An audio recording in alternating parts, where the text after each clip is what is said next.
Hi Bellflowers, Violet here and welcome back to my channel. Today I'm going to be showing you how to make the sandworm stitch.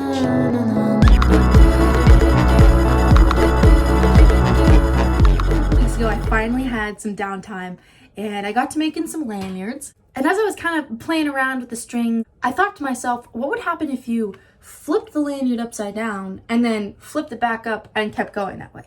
So that's kind of what this stitch is. The first time that I tried it, I did this one.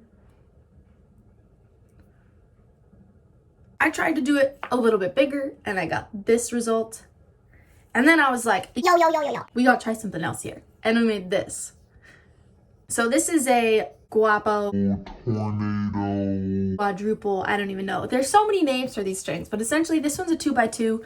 These ones are just the 1x1s, little small lanyards, only using 2 strings. All right, let's get into how you make the sandworm. Okay, so the first step is to gather 2 pieces of string that are going to be the same length. Okay, and then I'm gathering the strings at their midpoint, and then I'm making an X with them over my finger. Now I'm making 2 loops with the string that is on bottom, and for me that's the purple string. And then I'm weaving the top string through the purple's loops. So I have a video on how to start the box stitch, and I also have a video on the circle stitch, which I'm going to be doing later. But I'll link both videos down below in case you need a walkthrough for that. And you'll have to excuse my cat. He's on summer break right now. Okay, so now I am doing 2 circle stitches, and then I'm going to do my upside down flipperoonie stitch.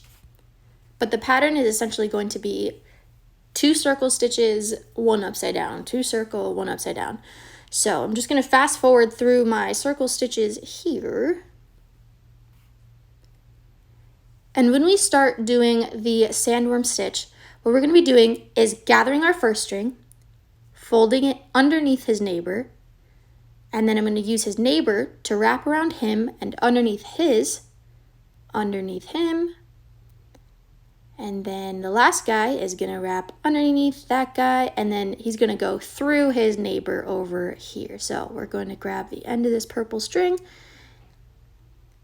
and we'll put that in there just like so. So I want to make sure you understand this, so I'm going to do it again, but a little bit slower. To start, I'm grabbing my white string here, and I'm going to fold it towards me and underneath the purple string right here. And then I'm going to grab the purple string and I'm going to wrap around that string and underneath the neighbor here. Then the white string right here, I'm turning the lanyard. This white string right here is going to wrap around that purple string, and then it's going to rest underneath the purple string that I have over here.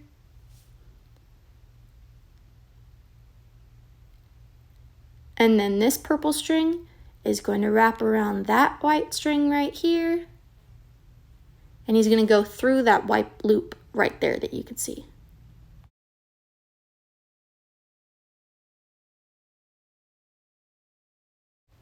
Okay, and now pull that all tight.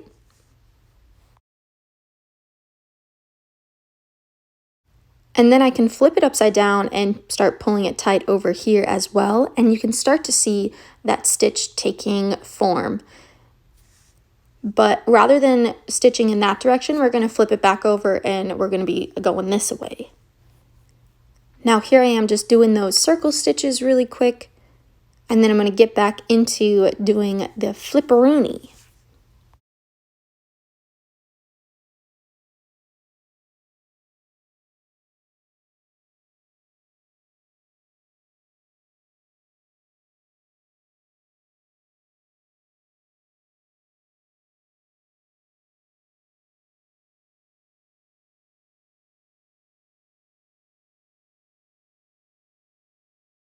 Okay, so I'm going to show you how to do that all again, but this time we flipped the lanyard upside down. So I'm going to make 2 loops with the white string, and then I'm going to weave the purple string over the loose string and underneath the loop. And fix that guy. Go over there. Okay, and then this purple string, we're gonna go over that white string and underneath the guy over here, pull that through. Whoop. All right, cool. And now we can pull this all tight, and you can see that, like, rather than stacking and making the lanyard taller, you now have this like little strand that's kind of swooping underneath and giving you this cool stripe effect. And then I flip the lanyard back upright, and I'm going to do more circle stitches until I get to the end of the lanyard, and this is kind of what comes together. Alright, well, thanks so much for watching. I hope you guys enjoyed this tutorial. Keep blooming, and I can't wait to see what you come up with next. Have a great rest of your day, and I'll see you later. Bye!